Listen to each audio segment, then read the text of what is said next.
Hey everybody, Karen here. Welcome back to Unpinned Creative and the next episode in our Creating a Junk Journal from Scratch series.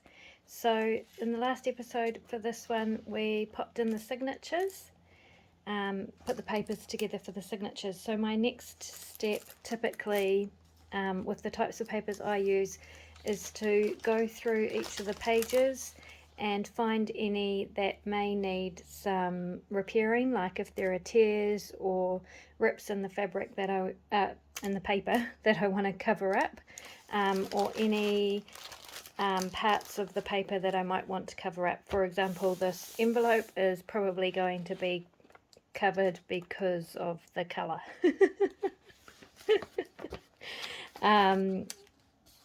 Or if I've used paper bags that might have printing on it that I don't want and I want to cover over with something, this is typically the stage I go through each page and do that.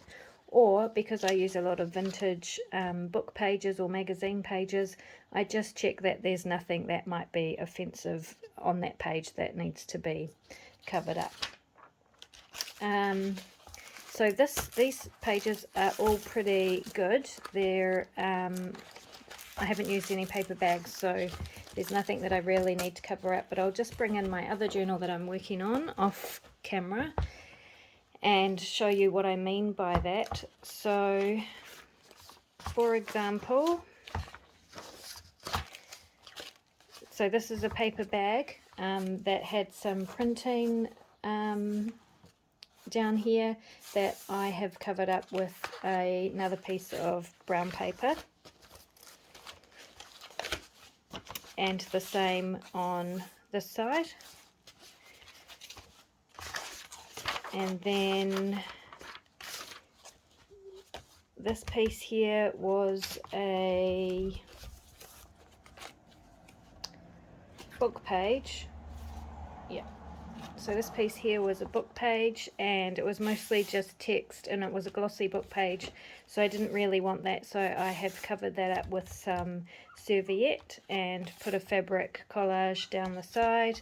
I have oh, you can't see the back of it. Okay, here's another book page that just had a blank space down the bottom, so I've gone ahead and covered that up. That's basically what I mean by that. I go through and see if there are any bits that need covering up and do that to each of the pages. And then the next step is I go through each page and start decorating, so, or adding pockets and tucks and things. So in this journal I've added a couple of tucks here and a pocket here. So this was another page that had a lot of blank space with a photograph and then some writing, so I've stenciled over that to kind of hide those things. And the same on this side, I have added a bit of collage to that page. So then after I've done that, added some pockets and tucks and things, then I go back and start again at the beginning and start adding in tags and pieces of ephemera and stuff like that. So I've just started with this page, adding in a couple of big tags or journaling cards, added a tag in the front here, etc, etc. So I'm still working my way through this journal. There is quite a bit to go, obviously, but that's just to give you an example of where I go next when I am using thrifted pages and things like that in my journals. So back to this journal. So where I'm up to would be adding tucks and spots and things like that. Tucks and pockets, I mean, and things like that. And but however, what I'm going to do with you today is create a snow globe tag. So if you're interested in learning how to do that, that's what we're going to make today. This is just my prototype. The finish on it is not fantastic. I love this idea for the front pocket of this journal. So this journal is a Christmas slash winter journal. So I do have nods to Christmas with Santa in the sleigh and the house in the snow, and but it's not, I guess maybe it's not the Santa heavy kind of style. It's a bit different. Anyway, let's get on with making this snow globe, and we'll see how we go. Okay, so the first thing that you'll need is to determine the size of your snow globe, and I just did that by measuring kind of the pocket width and height and deciding from there how big I wanted my snow globe to be. I knew that I wanted it to be quite a big one. This is quite a big tuck, and I definitely wanted it hanging out so that you could see what it was and the goodies inside. So that's the first thing to do, and then based on that you'll want some card, and you want a piece of card big enough to cut two sides the same. So this piece here is only big enough to cut one, but I have embossed the other side. So just make sure you have enough card the same colour, and then you'll want something to make a circle shape with that is the size you want your snow globe to be. So this is my circle, it's just a cookie tin, and I'm just going to trace around that. So I have a circle shape, and then the next step is to add a stand. Now I just freehand drew a stand shape. It's literally just two lines down, and then you sort of come out a bit and go across the bottom and do the same on the other side. Because I have already done this one, I'm just going to trace around it so that it is as even as possible on both sides, like that. Oh, also what I haven't done is do your pencil on the back of your card, not the front. I've done it on the front. But then you won't have to worry about pencil marks later on if you do it that way. And then the next step, what I chose to do is emboss that. So I have used a snowflake embossing strip. Now I don't have a full-size embossing folder with snowflakes. I only have this little Cuttlebug strip with snowflakes. So all I did is place that over, run it through, and then move it along all the way along until I had the whole piece covered. So I'm just going to go ahead and do that for this piece as well, because I would like the front and back to be the same, but you could just leave the back plain if you wanted to. I'll be back in a minute. Alrighty, so I have two pieces of embossed card now.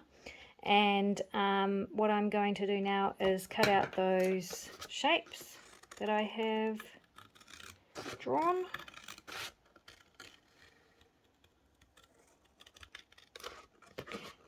If you have a big circle die, obviously you could use that, and this will be a much faster process for you. Now at this stage what you want to do is pop those two shapes on top of each other back to back, and make sure that you don't have any edges or overhanging, or make sure they fit on top of each other nicely.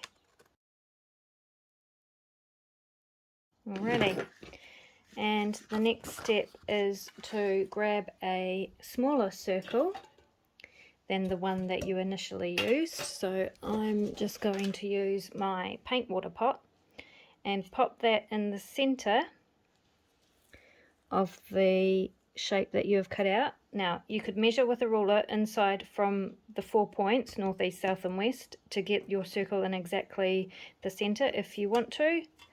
I am not that worried about it.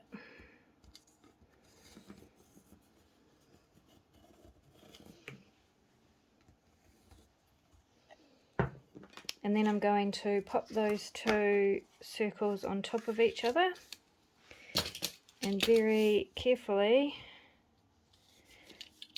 making sure they don't move. I'm going to cut out that circle I've just drawn around.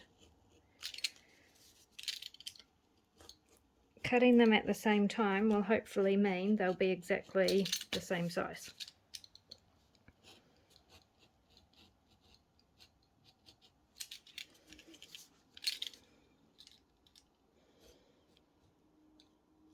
Now I'm quite confident with a craft knife. I use them all the time, but obviously if you're not, just use scissors and cut them individually. It's no big deal. I'm just saving time. And last time I said I was quite confident with a craft knife. I went off track and cut something I wasn't supposed to. I cut all the way through, nearly. The best tip I can give you about using a craft knife is make sure your blade is sharp. Change it really regularly because it makes all the difference. And you're far less likely to cut yourself badly with a sharp knife. And by that I mean you're less likely to slip and cut yourself accidentally with a sharp knife than you are with a dull knife. You also don't need to put as much force into the cutting action with a sharp knife as you do with a dull knife. Okay, enough lessons about using a knife. Right, we have this and this. So this will be the back one because I don't like the snowflakes as much on this one. Okay, so we have two pieces like this that fit on top of each other. These are spare, you can use those for something else later on.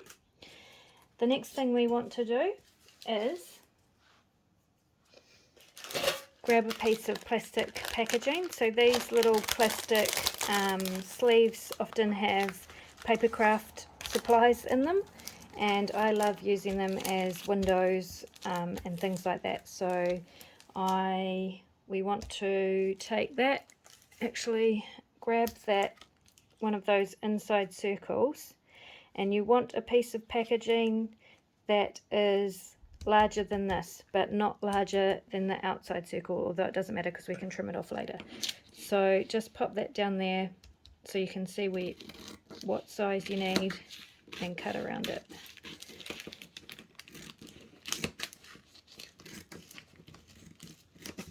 Like so. So we want those two separated, those two pieces.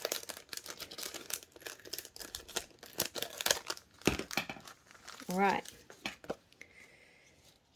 Now you want to take some good strong adhesive that will stick plastic down and pop some on the back of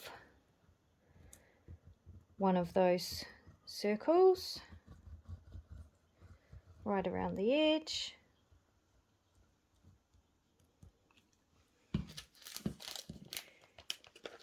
And then pop one of those pieces of plastic down over the top, smoothing it out and pulling it tight.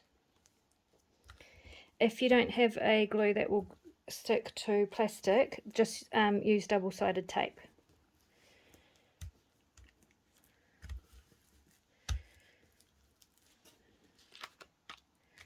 So I have a crease in this plastic, but I'm not that worried about it.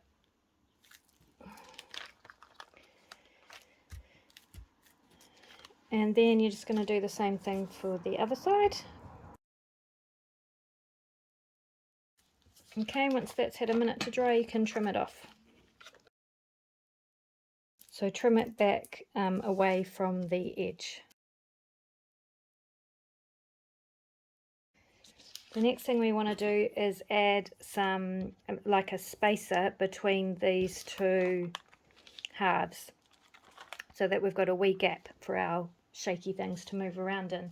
And what you could use is foam tape. However, you need to have a seal completely around, so you won't be able to have any gaps, and with straight tape that's not easy going around a circle. Also, I don't have any foam tape, so I'm going to use this piece of foam packaging. So it's quite a thin foam that comes wrapped around as a protective layer, wrapped around things when you buy them. So I'm going to use a piece of that, and I'm going to trace around the outside of my circle. Oh, what I could have done, I could have used this. Silly me. Or I might just use my craft knife. Okay. So we have this, which should fit on that quite nicely, and it does. And then we want to cut out the inner circle, but slightly bigger. I'm going to cut around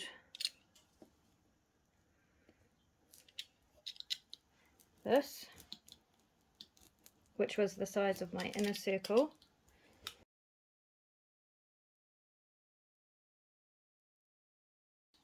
And then I want to trim off a bit more because I don't want it right up to the edge of that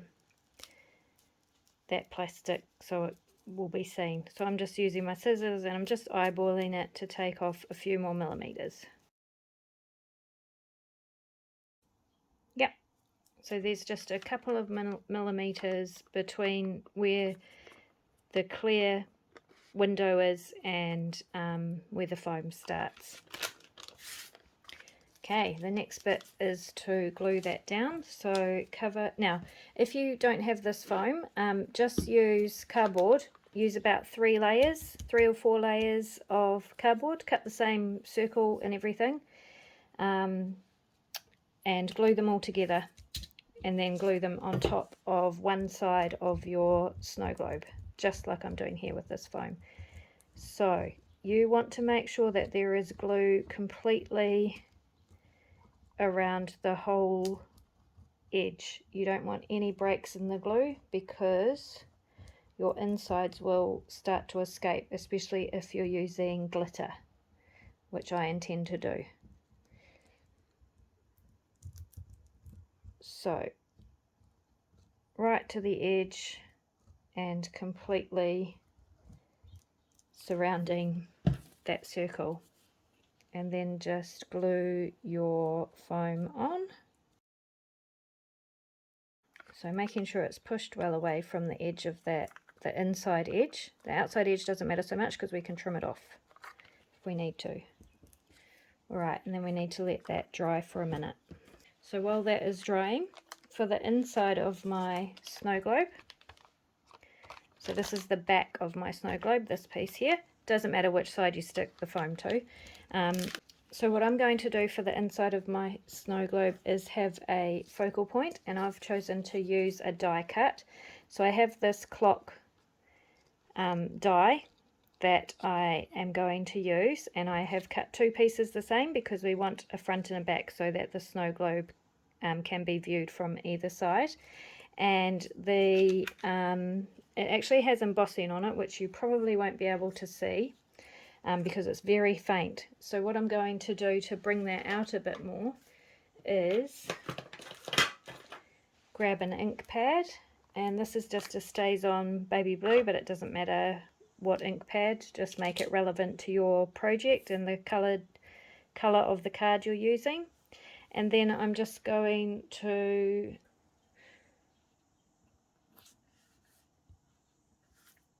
run over that die to bring out the embossing a bit more.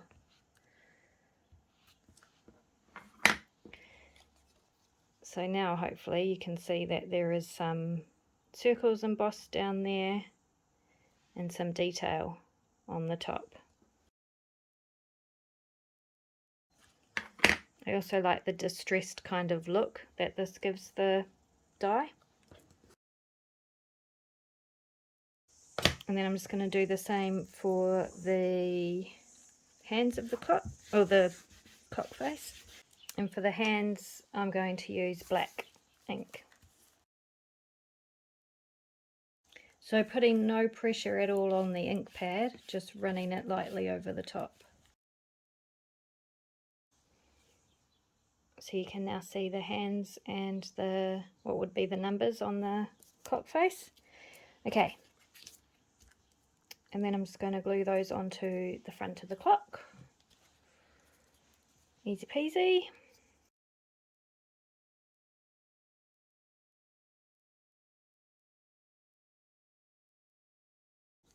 Some other ideas for what you could use instead of a die as a focal point inside your snow globe is you could just stamp onto the plastic, onto the back of the plastic.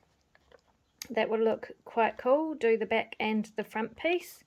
You could just cut an image out of a book, but ideally you would want two images the same shape so that you couldn't see the back of one from the opposite side.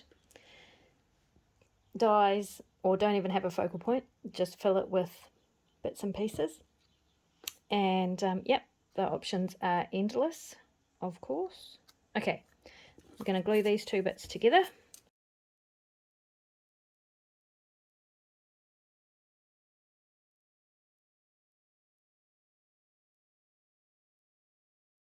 And then what I want to do is, so there are two ways you can do it. I would like to attach my, well, in this one, I actually attached the clock to the plastic so it doesn't move when you shake it. But you don't have to. You could, of course, leave it loose and it will just spin around. So I kind of like that idea too. And I'm wondering if I should do that for this one. No, I'll attach it. Okay. So to attach my clock to the plastic, I don't want glue all around it. I don't want to cover it in glue because you'll be able to see the glue from the other side. So I'm just going to put a tiny bit of glue at the top and a tiny bit at the bottom, and that will be enough, plenty enough to hold it. And then I'm going to glue that to the back of my snow globe in the center, hopefully.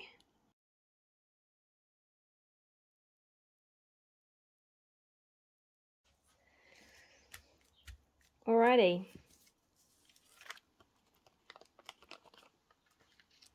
The next thing to do is fill our snow globe. So because we have a lip on here, you could just pop everything in the middle and then glue it down. I am probably not careful enough to do that without spilling it everywhere. So I'm going to do it a little bit differently. I am going to pop glue around the entire edge of, or all of the foam, apart from a wee space that I'll leave at the top. So once again, you've got to make sure that there is glue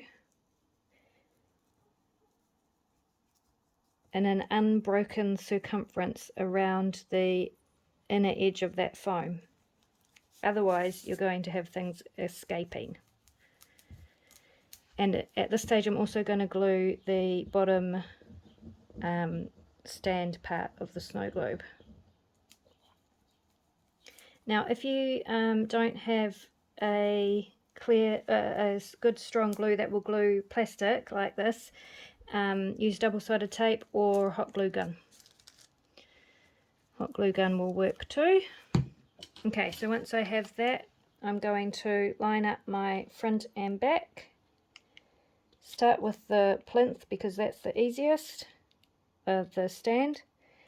Push that down into the glue and then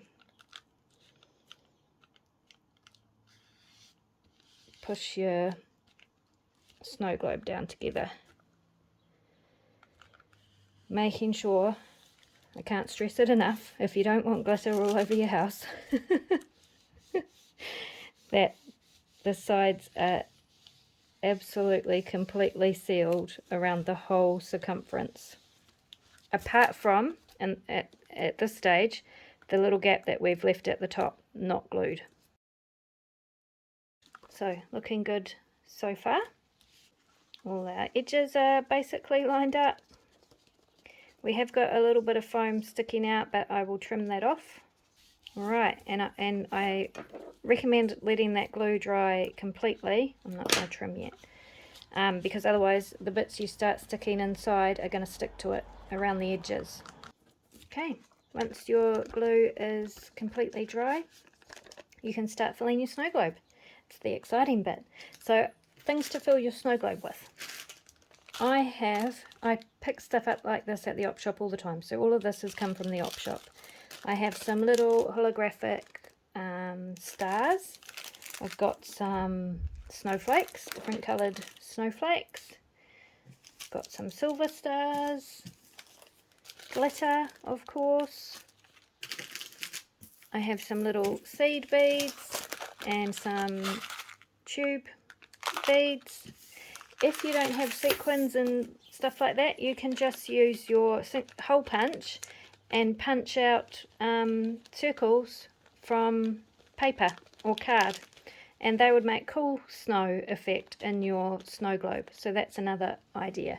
Or different shapes, doesn't have to be, if you have a small punch of some sort, doesn't have to be little circles, but if all you have is a hole punch, then you can easily use that to fill your snow globe for sure.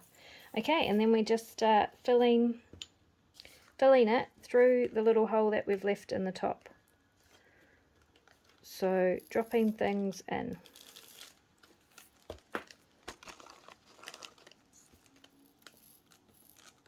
And how much you put in is entirely up to you.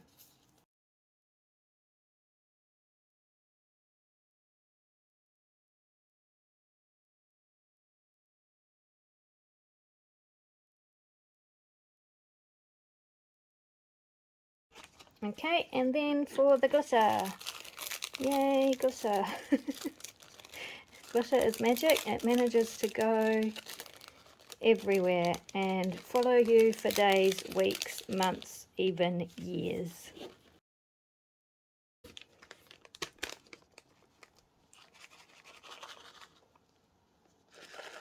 There we go. I'm pretty happy with that. I love it.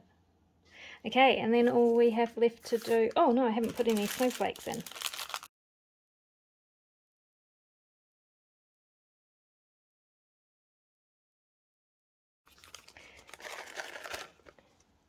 Okay, and now all we need to do is seal up the top. So just pop your glue on, making sure there are no gaps. Now don't shake your shaker until that glue has dried, because, oh, and I've got it on the inside, because all your bits are going to get stuck to the glue up here and you'll never get them down again. So as hard as it's going to be to resist the urge of shaking your shaker until that glue is dry. Alright, and now all that's left to do is decorate the outside and trim the edges. So you can see the foam here, so I'm just going to take my scissors and trim around that edge. Now what you could do, if you don't want to see the foam between the two layers, in this case I don't mind because it's white and it kind of looks like snow escaping from the snow globe, so I'm happy to leave it there. But if you don't want to see it, use some washi tape or something like that and go over the edge. Or some ribbon or fabric, paper even, whatever you've got, you can cover up that edge easily enough. But I like this foam because it's, yeah, reminds me of snow. Anyway. Okay, now to finish this off, I'm going to grab my white ink pad and a dauber, and I'm just going to lightly go over these snowflakes. I might get rid of that pencil line.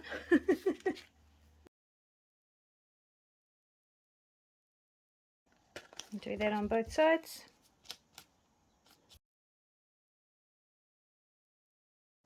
There we go.